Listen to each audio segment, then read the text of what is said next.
Dear student देखें, अब जो है एक दूसरा लॉ बताते हैं। दूसरा law parallelogram law of vector addition. Parallelogram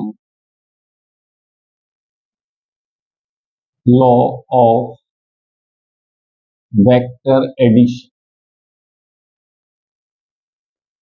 parallelogram law क्या कहता है? पैरेललोग्राम लॉ ये कहता है कि if two vectors are represented by two adjacent sides of a parallelogram, then they are in equilibrium. Sorry, then their resultant is represented by its diagonal. यानी अगर कोई भी दो वेक्टर्स किसी भी पैरेललोग्राम की दो एडजेसेंट साइड से रिप्रेजेंट किए जाएं तो उनका रिजल्टेंट जो है उस पैरेललोग्राम की डायगोनल से रिप्रेजेंट होता है। देखिए कैसे, जैसे मान लीजिए ये आपका एक पैरेललोग्राम, ये एक वेक्टर P, ये एक vector Q, making an angle alpha, then their resultant is represented by its diagonal, यानी it is represented by R। ये मान लीजिए A पॉइंट, ये B पॉइंट, ये C, ये D। अब इससे एक परपेंडिकुलर ड्रॉ कर दीजिए, ये 90 डिग्री। यानी क्या मतलब हुआ? If two vectors are represented by two adjacent sides of a parallelogram, then their resultant is represented by its diagonal। ठीक है, अब इसी में देखिए कैसे इसका जो फॉर्मूला आता है, ये this is the single formula for the resultant obtained. Resultant का मतलब क्या होता है? What it mean by resultant? Resultant का मतलब ये होता है कि अगर बहुत सारे वेक्टर्स ले लें, दो या टू और मोर देन टू, तो उन सबको मिलाकर के एक सिंगल वेक्टर अगर आप लेते हैं तो उसका वही इफेक्ट हो जो इंडिविजुअल वेक्टर्स का है, तो उस वेक्टर को हम क्या कहते हैं? Resultant vector. तो जैसे it is said to be resultant vector. तो अब देखिए यहां पर अगर हम देखें तो ये सी परपेंडिकुलर ड्रॉ किया, तो इस ट्राइंगल को अगर आप देखते हैं, इन ट्राइंगल बीसीई, बीसीई, जब बीसीई ट्राइंगल कंसीडर किया तो cos alpha is equal to क्या हो जाएगा? बेस अपॉन हाइपोटेन्यूस, यानी बीई अपॉन बीसी। तो बीई इज इक्वल टू क्या आ जाएगा आपका? BC cos alpha. बीसी कितना है? Q, यानी it becomes Q cos alpha. इसी तरीके से अगर हम साइन यहां पर लेते हैं तो sine alpha is equal to क्या हो जाएगा? सी अपॉन बीसी, यानी sine alpha is equal to CE upon BC. तो सीई इज इक्वल टू क्या हो जाएगा? BC sine alpha. BC sine alpha यानी क्यू साइन अल्फा। ठीक है, क्यू साइन अल्फा। अब देखिए, अब इस ट्राइंगल को देखें, ए सी ई, इन ट्राइंगल ए सी ई, जब एसीई ट्राइंगल आप देखेंगे एसी, तो एसीई में क्या होगा? A C square is equal to A square plus CE square.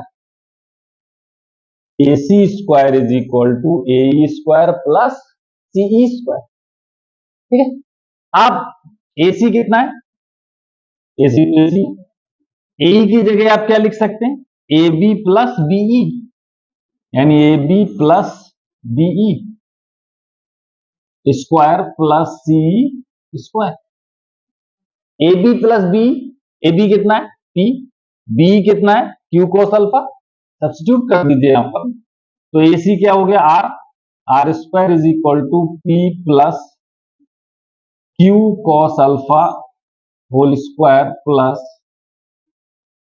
Q sine alpha whole square. इसको होल स्क्वायर खोल दीजिए, तो R square is equal to p square plus Q square cos square alpha plus 2pq cos alpha plus Q square sine square alpha. आप यहां पर देखें, इसको और इसको एक साथ ले लें तो this can be written as R square is equal to p square plus Q square cos square alpha plus sine square alpha plus 2pq cos alpha. Cos square alpha plus sine square alpha is equal to 1। तो it can be written as p square plus Q square plus 2pq cos alpha. ये आपका क्या आ गया, R square. तो therefore R is equal to अगर आप निकालेंगे तो क्या हो जाएगा, under root of P square plus Q square plus 2pq cos alpha. ये आपका क्या आ गया, एक्सप्रेशन फॉर द रिजल्टेंट। यानी अगर कोई भी दो वेक्टर्स किसी भी पैरेललोग्राम की दो साइड से रिप्रेजेंट किए जाएं तो उनका जो रिजल्टेंट है वो उसके डायगोनल से रिप्रेजेंट होता है और उसकी जो वैल्यू होती है वो आपकी ये। अब अगर resultant makes an angle theta, resultant makes an angle theta with the direction of P, then tan theta अगर आप निकालना चाहें तो tan theta is equal to क्या हो जाएगा, सीई अपॉन ए। सीई कितना है, Q sine alpha upon P plus Q cos alpha, q cos alpha. ये आपका क्या आ गया, एक्सप्रेशन फॉर द रिजल्टेंट। यानी अगर कोई भी दो वेक्टर्स किसी भी पैरेललोग्राम की दो साइड से रिप्रेजेंट किए जाएं तो उनका जो रिजल्टेंट है वो उसके डायगोनल से रिप्रेजेंट होता है और उसकी जो वैल्यू होती है वो आपकी ये। अब अगर resultant makes an angle theta, resultant makes an angle theta with the direction of P, then tan theta अगर आप निकालना चाहें तो tan theta is equal to क्या हो जाएगा, सीई अपॉन ए। सीई कितना है, Q sine alpha upon P plus Q cos alpha. ये आपका क्या आ गया, एंगल। ठीक, अब देखिए इसी में कुछ, ये बात क्लियर। अब देखिए थोड़े से कुछ केसेस हैं कि इस तरीके से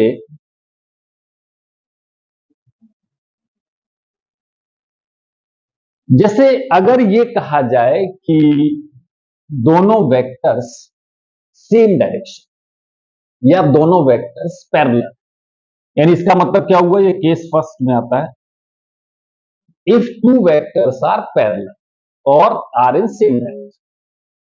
तो जब पैरेलल होंगे तो क्या होगा, यानी अल्फा इज इक्वल टू 0, और जब अल्फा 0 होगा तो cos alpha is equal to 1। अगर आप ये वैल्यू यहां पर रख देते हैं तो you get R is equal to under root of P square plus Q square plus 2pq। ठीक है, तो it can be written as under root of p plus Q whole square, that is p plus Q. ठीक, अब if these two vectors are in opposite direction, if these vectors are in opposite direction, यानी alpha is equal to case 2 अगर आप देखें, alpha is equal to कितना हो गया, 180 degree. Opposite direction का मतलब दे आर एट 180 डिग्री, और जब 180 डिग्री पर हैं तो क्या होगा, यानी cos alpha is equal to -1, क्योंकि cos 180 की वैल्यू जो है वो क्या होती है, -1 होती है। अब ये वैल्यू आप कैसे यहां पर रख दीजिए, you get R vector is equal to under root of P square plus Q square minus 2pq, यानी it becomes P minus Q। यानी अगर दो वेक्टर अपोजिट डायरेक्शन में हैं तो रिजल्टेंट क्या होता है? P minus Q। अगर वो सेम डायरेक्शन में है तो रिजल्टेंट क्या होता है? P plus. ठीक है, तो अब और थोड़ा सा आगे चलते हैं। केस थर्ड देखिए।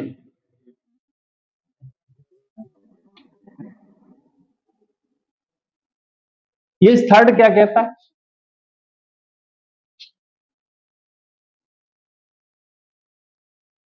If vectors are perpendicular, perpendicular means alpha is equal to 90 degree. जब अल्फा आपका 90 डिग्री होगा तो cos 90 इज इक्वल टू क्या हो जाएगा? 0। So therefore r is equal to क्या हो जाएगा? Under root of p square plus q। ठीक है, कोई प्रॉब्लम? तो ये चीज समझ में आ गई होगी आप लोगों को। तो और इसी तरीके से और भी फर्दर वीडियोस के लिए शेयर, सब्सक्राइब और लाइक करें, तो जिससे आपको और भी अच्छे अच्छे जो हैं वीडियोस मिलते रहें। Thank you.